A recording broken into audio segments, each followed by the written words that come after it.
Hello everyone. मैं आज बात करूंगी एमपी लोक सेवा गारंटी अधिनियम 2010 के धारा 9 की। धारा 9 बात करती है protection of action taken in good faith, मतलब कि सद्भाव पूर्वक की गई कार्रवाई का संरक्षण। तो ये है क्या बात करती है, the no suit prosecution or other legal proceeding shall lie against any person of any for anything which is in good faith done in intent to be done this act or rules made there under.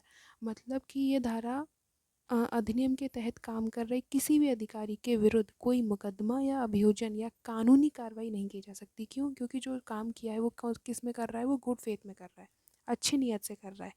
तो उसके ऊपर आप कोई मुकदमा या अभियोजन दायर नहीं कर सकते। एंड ये इसलिए बताते हैं, इसका मुख्य उद्देश्य ये है कि ताकि अधिकारियों के व्यक्तिगत मुकदमे से बचाना है और सेवा प्रदान करने या अपील सुनने की प्रक्रिया में अनचाही कानूनी अड़चनें ना आए, इसलिए ये सेक्शन इसमें डाला जाता है।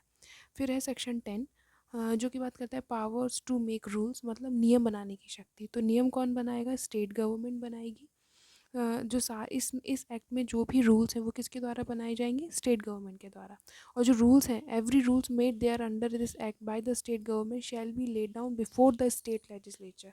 और जो भी कानून बनाए जाएंगे, वो जो रूल्स बनाए जाएंगे वो विधानसभा के समक्ष प्रस्तुत किए जाएंगे ताकि उनकी क्या हो सके? समीक्षा की जा सके। फिर है section 11 powers to remove difficulties. ये सेक्शन एक तरह का कंक्लूजन मान सकते हैं कि कठिनाइयों को दूर करने की शक्ति।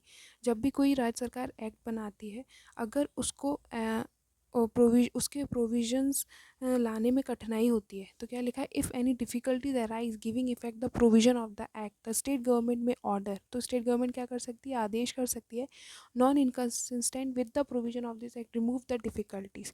तो इस अधिनियम के प्रावधानों को लागू करने में अगर कोई कठिनाई आती है तो राज्य सरकार क्या कर सकती है? गैजेट के आदेश प्रकाशित करके उस कठिनाई को दूर कर सकती है। तो दूर कैसे करेगी? Provided that no other such order shall be made after the expiry of period of 2 years from the commitment of the act. तो एक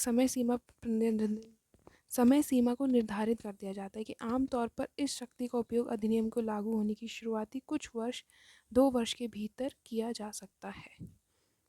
ये एक्ट आज अपना ख़त्म होता है। Thank you.